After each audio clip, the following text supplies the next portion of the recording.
You know, there's a bumper sticker that was doing the rounds in the 80s and in many parts of the U.S., which said on the back, there will, as long as there are math tests, there will always be prayer in schools. It's true. You can't ban a student from praying when he's looking at a question paper in an exam and he knows he's going to flunk it. You better believe he's going to call out to God.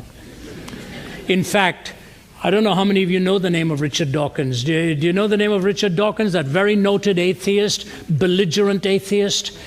I want to tell you something fascinating that happened, and this is a true story. It happened a few months ago. He was on a radio program on the BBC, live. And he was dialoguing with one of the ministers of St. Paul's Cathedral. And he was, as usual, but Dawkins just very belligerent and hostile and verbose and all that he does to criticize believers. And he said, you know, Christians are basically very unintelligent people. He said, if you want to ask an average Christian even to name the Gospels, they won't know it. They don't know it. And so the vicar just kept listening, and he said, Richard, you're a very erudite scientist. And Richard's just nodding, you know. He said, your favorite book is The Origin of Species, right, by Darwin? He said, right. He said, Richard, can you name the full title of the book? This happened live. And Dawkins said, oh, yeah, I know it's a much longer title than The Origin of Species. So the vicar said, go ahead. Name it for me. I'm quoting this to you now, please forgive me. This is the way it went. Richard Dawkins says, The Origin of Species, oh my God.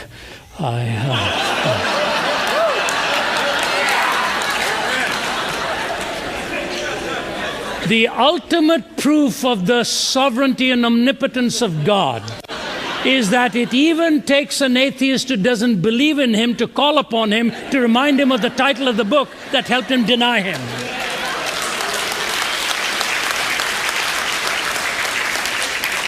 Well, I just think this is extraordinary. I mean, to be told by Richard Dawkins what Christianity is or isn't is a very odd thing. I mean, I think we should allow people to self-identify. People are saying that they are Christians, and Richard Dawkins is coming along and saying, no, they're not. Richard, that's just not empty fair. Though, if they don't believe any of it. I think that, well, I mean, I think what's happened here is there's a model of belief that's being used in this survey, which is actually a very narrow, a very head sort of model. And there are people who are Christians of the heart, practical Christians. There's all sorts of ways of expressing Christianity. And just having a few silly little questions to trip people up just seems to me not a good way of trumping... Do you think of yourself as religious? And 50% apparently say no. 6% of people who are asked, only 6% of the people said they don't believe in God. The rest of them were not saying that. So it's like people are self-identifying this way. And Richard, it's not fair for you to come along and just have a questionnaire which trumps people's self-identification. It's also, Richard Dawkins, mechanistic, isn't it? It's just the wrong way to look at these matters. It doesn't actually tell us anything interesting. It tells us an awful lot. When you say, I'm telling people what it is to be Christian, we ask them a very comprehensive list of questions. You can look at the press release. It would be very hard for anyone to deny that many of these questions, most of these questions, are fundamental to the Christian religion. But you're saying they're not Christians even if they think of themselves as Christian. You know what they are, even though they tell you. I'm not presenting my opinion here. This press release is offered to people to look down it and say, look, these people who call themselves Christians actually don't read the Bible, don't go to church, don't believe Jesus was the Son of God, don't even know what the first book of the New Testament is. But Richard, it's up to you to make up your mind whether you think they're Christian. Don't ask me. My opinion is not relevant. Richard, if I said to you, what is the full title of The Origin of Species? I'm sure you could tell me that. Yes, I could. Go on then. On the origin of species, on the